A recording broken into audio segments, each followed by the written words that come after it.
Hər birinizə Allahın salamı olsun. Bugündən hissə-hissə şərifiki dərslər paylaşacağım. Bunun üçün ayrıca playlistlər və podkastlar yaradacağım. Başlayaq. Sular. Birinci, suyun qisimləri. Sular iki qismə ayrılır. Müzaf su, mütləq su. Mütləq su isə öz növbəsində üç qisimdir.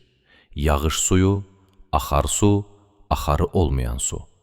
Axarı olmayan su ya çur sudur, ya da qəlil su.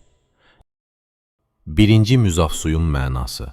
Müzaf su elə bir suya deyilir ki, onu sadəcə su deyə adlandırmaq, su sözünün heç bir birləşməsi olmadan düzgün olmaz. İstər nədənsə alınan bir su olsun, məsələn meyvə suyu kimi, istərsə də adi suyun hansısa bir şeylə qarışığı olsun. Belə ki, artıq onu su deyə adlandırmaq qeyri-mümkündür.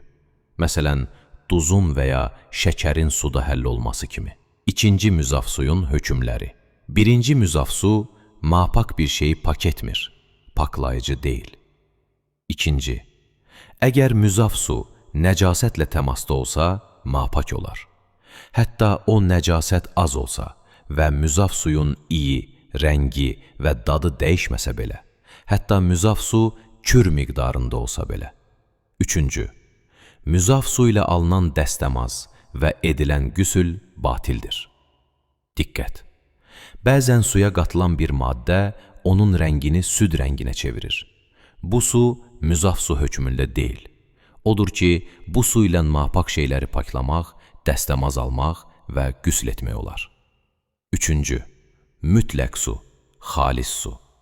Birinci, mütləq suyun mənası.